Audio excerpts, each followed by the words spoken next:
Hello, and welcome back to Let's Get Lit. In today's video, we're going to start the Canterbury Tales.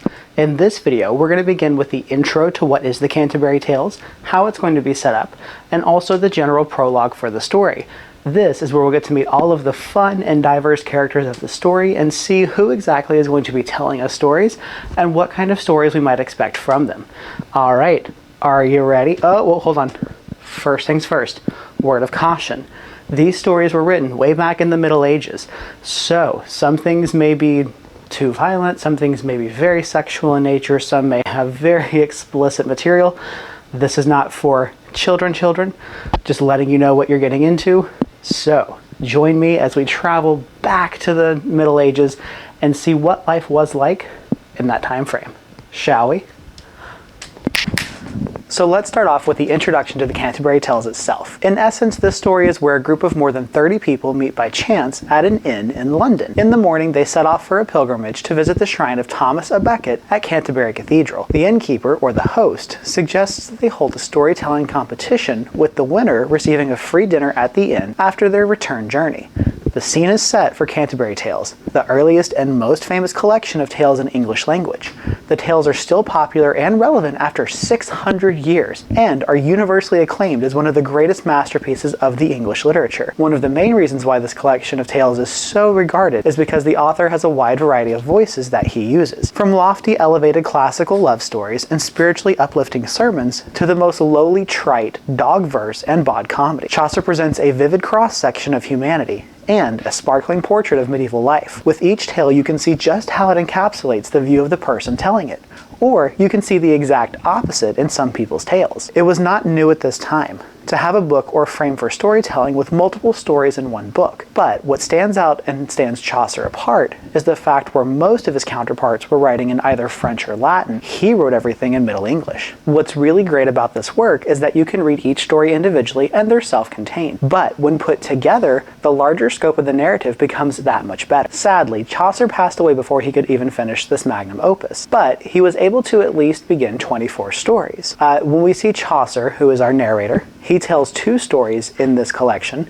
and the first one is interrupted by the host because it's just that terrible. So really he tells about 1.5 tales. Some characters described in the prologue actually never even make it to fruition with their own story. The stage is set, let's dive into the general prologue of the Canterbury Tales. The general prologue starts out with the narrator who tells the reader that it is currently April and that he's staying at an inn. He tells the reader that he's going to make a pilgrimage to Canterbury Cathedral to pay respects to the patron saint. He also tells the reader that it's not only him inside of the inn, but also 29 other guests who are also there, all of which are going on this same pilgrimage. He decides that he's going to describe them all to the reader and what their job or description is, along with what they're wearing, and he decides to start with the knight. The narrator describes the knight as a good and noble person.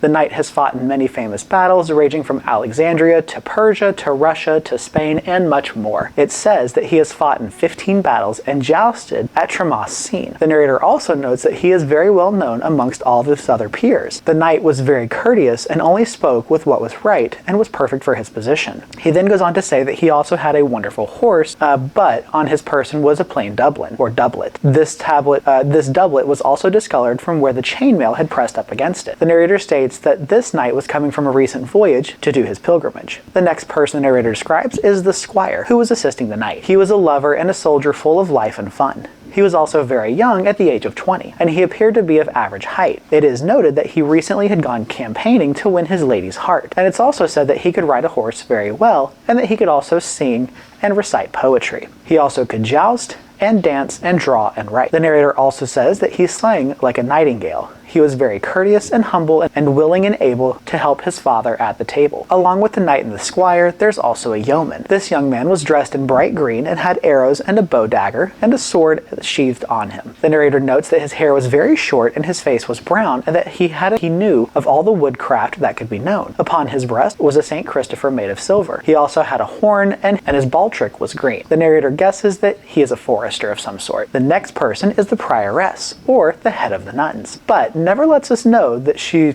swore her oath by St. Loy. She was also known as Madame Eglantine. The narrator notes that she sings, and she does it very prettily. Also that she spoke French fluently after the schools of Stratford at the Bow. She lets them know that no food ever fell from her lips or from her fingers, and that her fingers never got wet with sauce, and that she raised each morsel of food to her lips, never bringing her head down to eat. She also made sure to keep her face neat and clean after each bite. The narrator also lets the reader know that she had a very large heart and loved charity. It's said if she saw a trapped mouse, she would cry. It also notes that she had her little dogs with her and that she fed roasted meats, milk, and other fine things to them. The narrator then goes on to describe her looks. He says her eyes were gray as glass, her nose was very well sharp, and her mouth was full and small. Her lips were very soft and red. She had fair skin, her cloak was very handsome, and on her arms she wore a bracelet of all types of beads and green gems. And from her neck a golden pendant was hung. It was also notated that another 9 and 3 priests rode with her. Now, Chaucer is going to describe the monk. Chaucer lets us know that this is not your average ordinary monk. He did not keep the rules of a monk and the rules of Maurice of the Benecite. He followed a newer thought pattern to his work, because in older texts, monks were not allowed to be hunters, but the look of this monk, you could tell he was a full-fledged hunter of the forest. It's also stated that this monk loved the hounds and the horn, and that he was able to ride a horse very, very well, and had many in his stable. As the narrator describes the monk and what he's wearing to the reader, it is notated that his sleeves are trimmed with soft gray fur, the finest in the land, and that when he fastened his hood beneath his chin, the narrator saw that it was gold. He also describes the physical features of this man and notes that his head was bald and very shiny, and that his face was very shy. He also had the finest of bright eyes in his head, and that they were always turning like copper cauldron burnt. He also had nice boots and was jolly looking. It is said that a fat swan was his favorite food. The next person to be described in this party is the friar. The narrator notes that he was a very mellow person with very soft speech. He had the powers to marry people and to hear confession. It's also stated that he was ordained by the Pope himself, and he also was known to be wherever the money was. He knew how to beg really well for payments and for other sorts. The narrator states that he was a very good singer and that he could play the rote. Physically, his neck was as wide as the fleur-de-lis. As for everyone else at the inn, he knew every one of them and their hosts and barmaids better than any leper or beggar man. It's also stated that you would usually find him around the vendors of food or folk of rich estate. It's also said that he was a little bit rounder of a man, and that he somewhat was very listful and playful in English, making it sound sweet when he talked. They also noted that his eyes twinkled very brightly like the stars on a frosty night, and we learn his name is Hubert. After this, we go on to the merchant. The narrator notes that the merchant had a forked beard, and he sat high on his horse with the Flander beaver hat on top of his head. His boots were buckled and very modest. It's said that he spoke his words with great solemnity, having in mind all of the weight that they hold. It's also said that he is a traveler of the seas, and that he was very cunning and could buy French crowns or sell them as he pleased. No man could tell of any debt he owed, and no one knew of his loans or bargains or of his trafficking. The narrator notes that he was a worthy man, but still had no idea what his name was. After the merchant, we now go to the student at Oxford. We learn that he is a very skinny man as he sits up on his horse and looks very hollow and sad. He is also wearing a very threadbare thin coat. We learn that the student does not care for worldly riches or goods, but would insist spend any money he had on books of Aristotle and philosophy. That's how he would spend his time. He also would thank everyone who helped him with his studying. It is said that he would gladly learn and gladly teach anyone that he came across. The next person that the narrator talks about is the sergeant of law, or the lawyer. The narrator states that this man was very wise and very discreet, and he often held a seat in the church porch. It said that he was prudent and had great dignity, or so he seemed.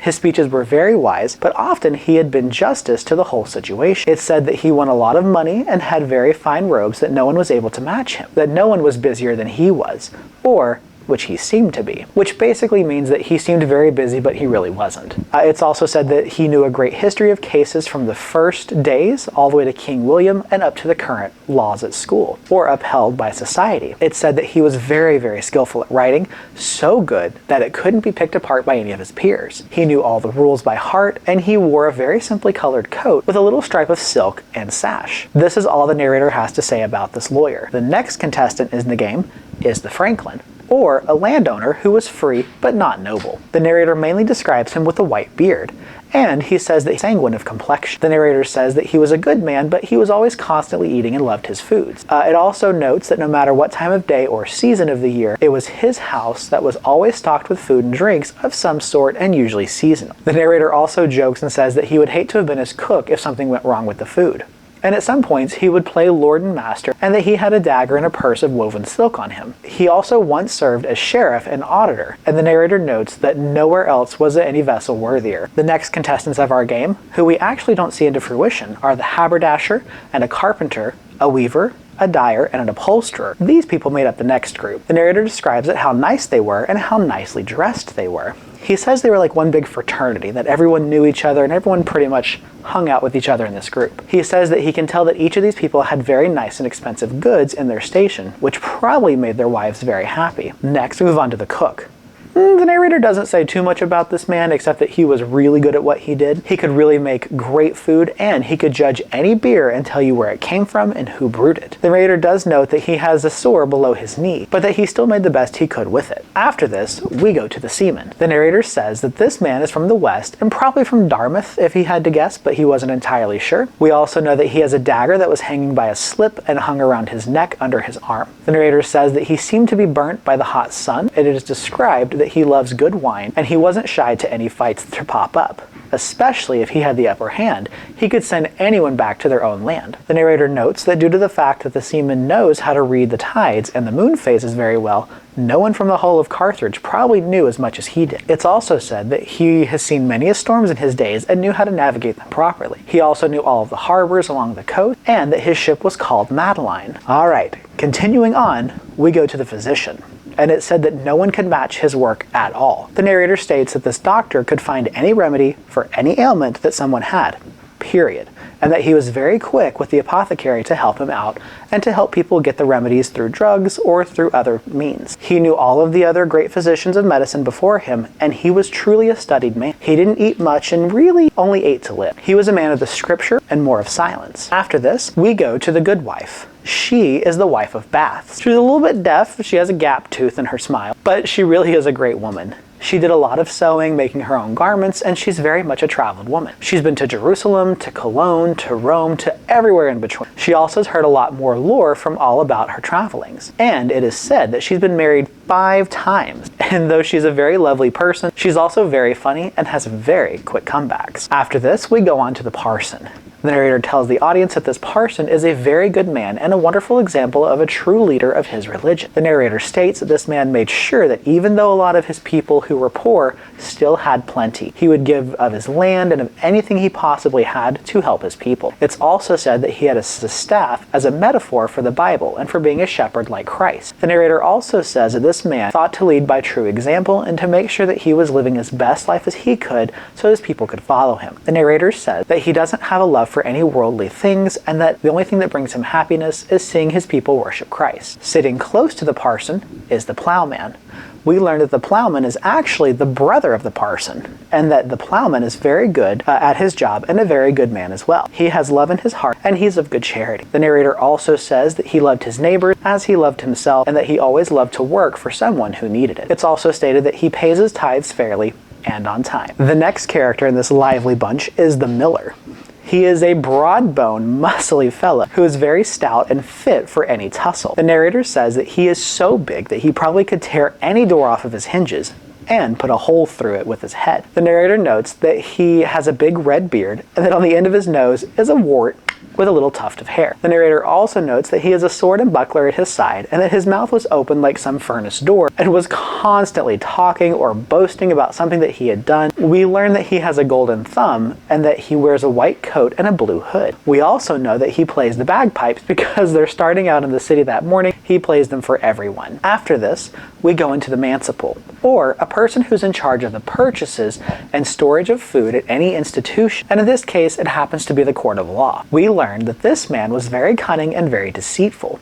He was very good at his job and had a lot of stock well prepared. It said that he had 30 masters, all experts in law that he worked for. It's also said that he would be very ready in all emergencies, but could steal food from every single one of them. One of the last characters we see is of the reeve. The reeve is a local official, in particular the chief of magistrates of a town. We learned that the reeve is from Norfolk. We also learned that this reeve has his hair very closely shaved along with his beard. He's dressed similar to the priest, but we can still see that his legs are very skinny. We also see that he's a very skinny man as well. We learn this man is very smart, and he can tell by rain and droughts and of other natural phenomena what exactly is going to be brought from his townspeople, and it's also said that no auditor could catch him because he was that good at his job. He also knew of all the trickery and the shifty things that people were trying to play upon him, but he was too wise and would always find out. We learned that when he was younger, he was a carpenter and gained all of these skills through that trade. The narrator says that the reeve is sitting upon a stallion who he calls Scott, and that he has a sky blue surcoat of good length, and that he was wearing with it a rusty blade by his side. The next character in our lovely group is the summoner. This man's job was to bring people in front of the church to be judged. We learn that this man is not particularly good looking. It's also stated that he has large pimples all over his face, that he doesn't use any ointment to try to clear them up. He absolutely loves garlic, onions, and leeks, and that he loved to drink red wine. So just imagine how he smelled. He would get drunk, he would speak in nothing but Latin. However, he didn't really know that much Latin. It was more of like 2 or 3 phrases in Latin. And we also know that he is of a man of whose philosophy is do as I say, not as I do. It's also said that because he's a summoner, he knows a lot of people's secrets, which means a lot of people don't like him. And we learn that he's wearing a garland around his head. Last, but certainly not least, is our final character. This is of the pardoner. He is a person who sells paper pardons or indulgences, and we learned that he is a friend of the summoner. The narrator describes him with having yellow hair as wax, and it's hung around his neck. The narrator goes on to say that he has bulging eyes like a rabbit, and that he thinks that he has a fashion of the day, but he really doesn't. We learned that he is a very fast pardoner, and no one really could travel as fast as he could. He also claims to have a piece of the sail from the boat that Peter and Jesus were on when Peter walked on the water with Jesus. The narrator also lets us know that this man could get more revenue in one day than the parson could in 2 months due to his trickery and flattery. The narrator says that the pardoner was able to sing very loudly and boisterously in church, and then turn right around and be able to deliver a really good sermon that was sure to bring the money in. After all of this, the narrator says that he's finished with telling us who everyone in the party is and what they all do. Now they're at Southwark. The narrator goes on to say that he's about to recite all of their tales that he'll hear upon the journey to Canterbury. He also states that he will tell it as truthfully as possible to make sure that each story stays intact as the speaker demands it to be. He notes that if he gets too much of the story wrong, then it's as if he's rewriting their story. He also asks to everyone please forgive him for any language that he uses, for it is not him that says this, but everybody else. The narrator notes that everybody gathers that evening for dinner and the host appears. As everyone is dining and eating, the host says that since everyone is going to Canterbury to pay their respects to St. Thomas, he had a game to propose. This game was for everyone in the party. The game was for everyone to tell 2 on the way to Canterbury and 2 on the way back. Whoever had the best tales would win a wonderful dinner provided by the host and with the help of others in the party. It was not very long after all that everyone decided to agree upon this wager. After everyone had agreed, they all drank and ate merrily, and they went to bed. The next morning the host gets up before the cock can even crow and gets the entire group together. The host lets everyone know that they're about to start out and that they're about to start the game. The way he decides who's going to go first for everyone is to essentially draw straws, and the person with the shortest straw would go first. Everyone takes their turn, they draw a straw, and we learn the first person to tell their tale is the knight. This is where the general prologue ends for the Canterbury Tales. Join us in the next video as we go over what exactly the knight's tale is and what happens next. I hope you guys have a wonderful rest of your day. Please like, share, and subscribe. And as always, stay lit.